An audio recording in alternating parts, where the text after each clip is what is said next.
Hi folks, Eric from Hit Subscribe here, and I am doing yet another installment of the series I do where I have freelancer Q&A, and this one in particular is actually, there's this series that I have done threaded into this about niche case studies, and people write in with their niche ideas, and this one's kind of like that, but it's a little bit different.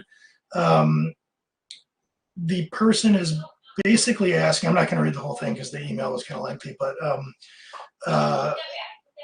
they have a fair bit of experience working in app dev, a mix of API stuff, front end, cloud, some security, and basically that with the prospect of going from somebody who has worked in a number of different salaried contexts, doing a lot of different things, now they want to go free agent.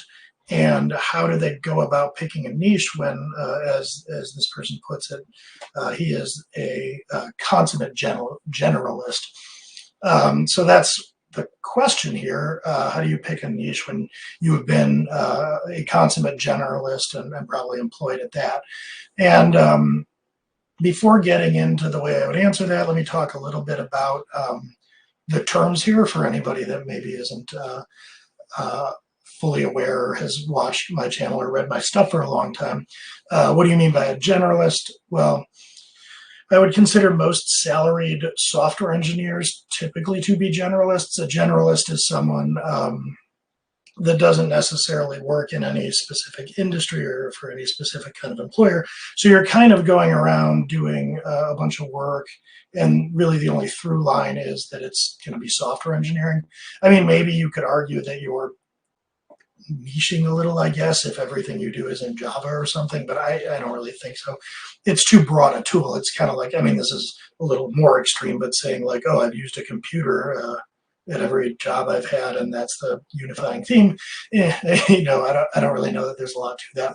So I would say a generalist is just where you are taking on work, you know, if there's code involved in writing it, at least for this situation, somebody who's doing application development.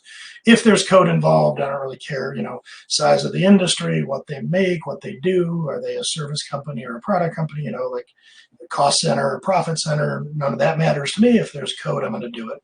So that's how I think of kind of the generalist mindset or the generalist paradigm of work. The contrast here is if you're going off on your own, I'm a big advocate of this, that you would want to find a niche. And instead of doing a miscellaneous series of jobs without any real connective tissue to them, so to speak, that you would identify what's called a niche, which is a particular area in the market that has commonality. And I would think of a niche as oriented around buyers. So there is a specific demand among a particular set of people who are trying to achieve kind of a common outcome. So, you know, if, for instance, you're going around and helping companies, you know, make their website faster, the people that are looking for that probably share a series of things. More so even, that's probably a poor niche. If you were to zero in and say, well, I help e-commerce companies speed up their websites because there's more of a clear business problem there than a marketing site, you know, who really cares if that's fast or not. So the more that you can look at a set of buyers and speak to them coherently, the closer and closer you're getting to a niche. So they share a common problem that they're willing to pay for, and the serving of that niche, generally the experience that you get as part of doing that is going to be sort of additive in nature. You're going to increasingly become an expert at helping them achieve that outcome. And this is a little bit different. Like, you could wander around throughout your career and become an expert at the craft of software engineering, but the missing thing there is the buyer. So this is about you and your skills and the things that you do. If you're filling a niche, it doesn't really matter what your skills are, what you're doing or whatever. It's really more about the buyers and their outcomes. So to be a generalist, you can certainly become quite good at that, but you're not, you could even, you know, I guess you could be an expert of some sort, like an expert software developer, I guess. That's a little generalized. I mean, you might be very proficient at it and proficient at new languages and an associated set of skills. But when I think about an expert, it's somebody who is an expert, well, I'm kind of defining the term with itself, but somebody who has a lot of experience with a particular outcome. It's a more cohesive thing than just a set of tactics that you're doing. So that's kind of the difference between a generalist and a niche in my mind. Or, well, I mean, those aren't comparable. You are a generalist or you fill a niche. So I would say, and I'm always advocating for looking for niches. I mean, being a generalist makes you very employable. It kind of maximizes the set of companies you can go work at. So when you're, working with recruiters or whatever you're doing to apply for jobs, you have the largest set of potential employers out there typically. And also interview processes for individual contributors tend to be highly optimized for generalism. You might even hear them celebrate the idea of T-shaped people, where you are kind of wide in your skills, but then maybe you have something that you're a specialist in of sorts. But, in general, there are a lot of companies that are going to be looking for generalists, and that makes sense. Because if you're taking on an employment relationship, it's not like the person that comes in to speed up the Shopify site or whatever and then moves on. As a prospective employee, the company is preparing for you to work there indefinitely. So you need to optimize what you're doing and your skill set and your relationship with them to be deployable in the maximum number of possible ways over many years. So they're going to look for you to have a more generalized set of skills because they have no idea what kind of problems you're going to be solving for them in 2 or 5 years. So when you go from the world of being an employee to the world of being a business owner in indie, that can be a bit of a, culture shock. I would argue that being a generalist as a freelancer is a pretty rough path. It's, it's very commodifying. And if you want to understand why I say that, I mean, think of the nature of whenever you apply for a job, you are competing against, 100 other people, and there's trivia and games and feats of strength, and then, may the best person win, and then at the end you get hired over, 100 other very similar types of people. So that's kind of almost the definition of commodification. It's a bunch of undifferentiated laborers, commodification is the idea of a bunch of undifferentiated options in the market. So you don't really want your labor to be commodified if you're going to have a successful independent career. It makes it harder because you're going to be applying against other people on Upwork, and it's going to create a bit of a race to the bottom. So there's going to be a lot of incentive, probably more so than in the employed world. If you're just doing, individual gig type things, the people purchasing that from you are incented in a vacuum to pick the cheapest option. So there's downward pressure on how much you can charge. It's also pretty hard to market or to sell generalism because you don't know who your buyers are. If the person you're looking to do businesses with is just anybody that needs some form of automation, that's so broad and so general that it's really hard to create sales and marketing collateral.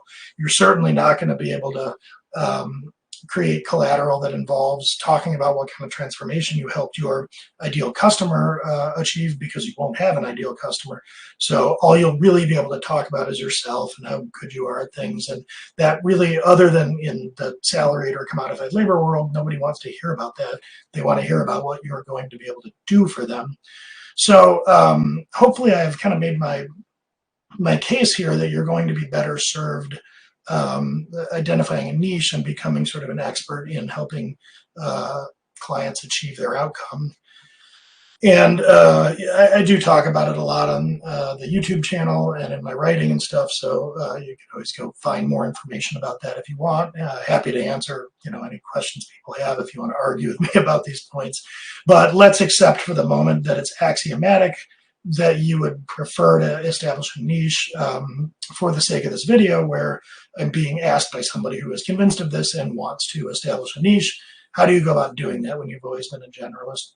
So I was thinking about this before hitting record, and I kind of remember some years back maybe writing about or just talking to people about the idea of looking for patterns in the previous work that you've done or themes, so did you tend to work for similar kinds of companies?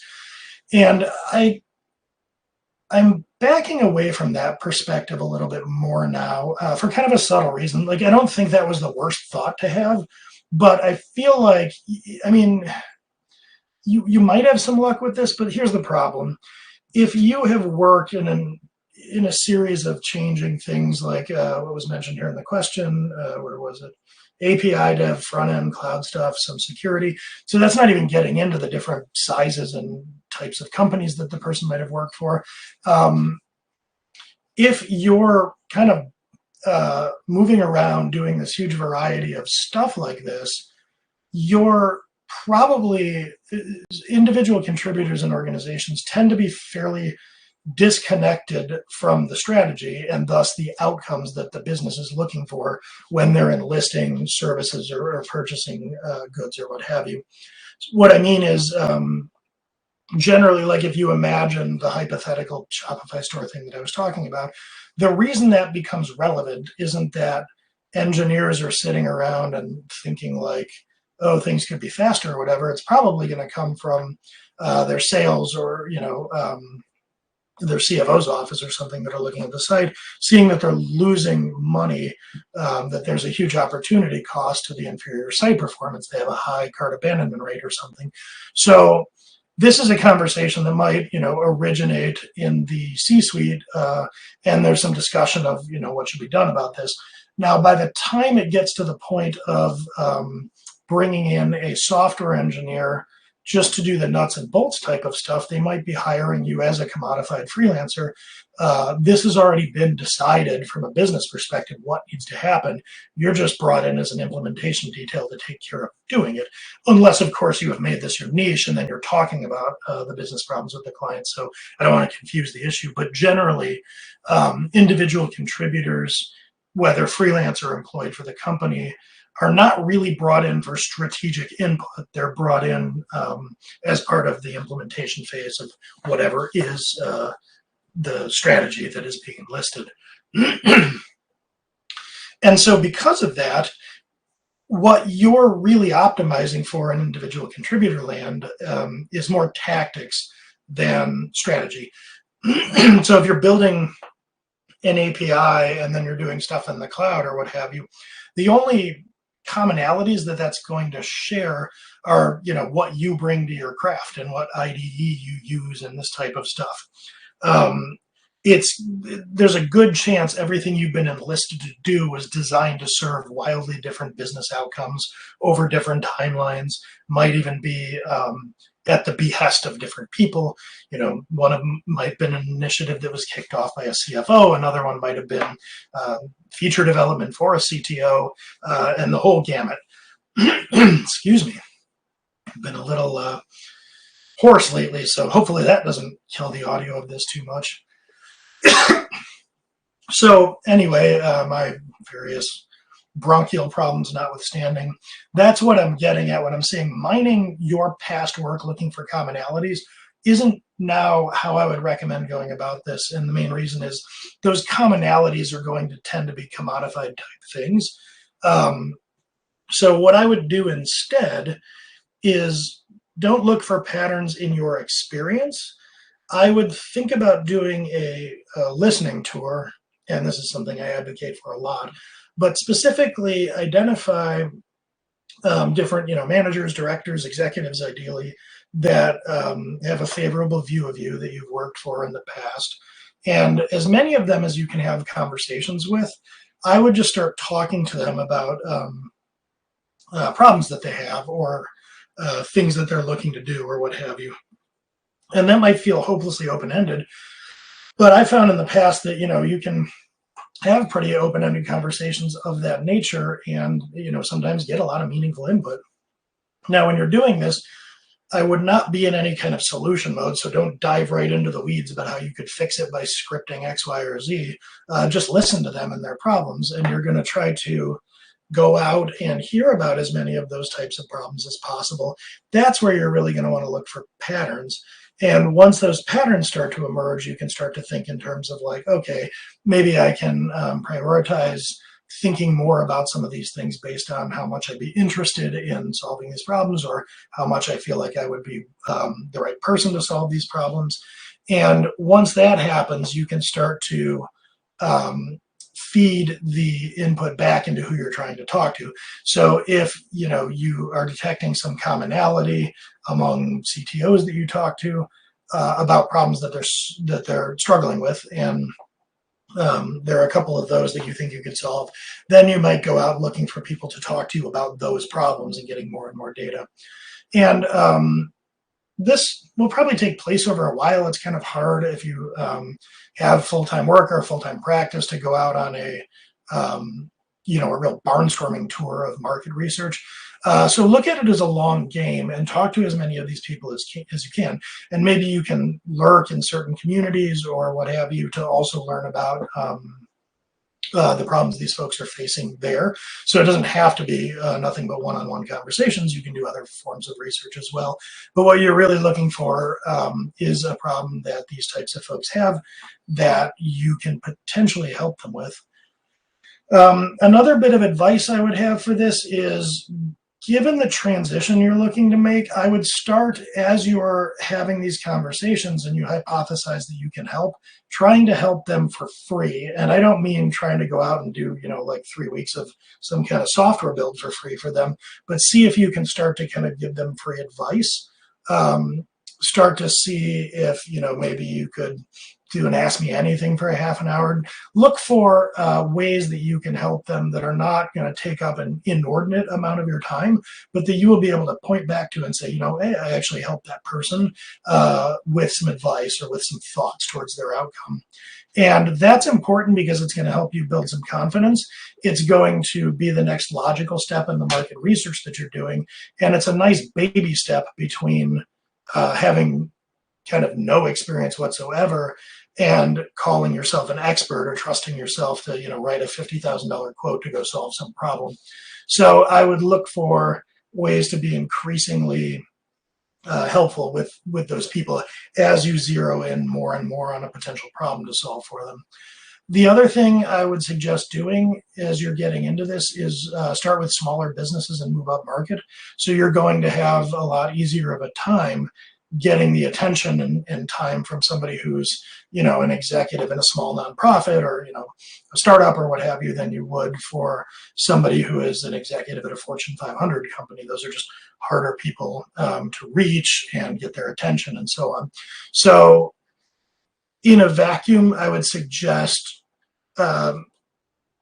assuming that you're probably going to default in the early going to working with smaller, less established businesses, or maybe they've been established for a while, but just smaller businesses, smaller stakes. And what you can do is as you get used to serving that persona, if you want to increase the profitability of what you're doing, you can look at, it's called moving up market as you gain more experience. So starting to do the same services for progressively larger companies with progressively larger budgets where you could write progressively larger quotes. So to kind of summarize there, do a listening tour, start adding free value as soon as you, I would say as soon as you can as a matter of policy, but kind of in parallel with starting to zoom in on what problems you can help people solve, start actually helping them, giving them advice, offering them value, building your way towards small engagements, and then start out small with small businesses. And then as you get more established and firmer footing and more experience, look for increasingly profitable engagements. So that's how I would go from complete generalism to having a niche. I know it's a little bit abstract, but hopefully it is a good framework for how to approach this. And yeah, hopefully that is interesting or helpful for some of you, and I will catch you next time.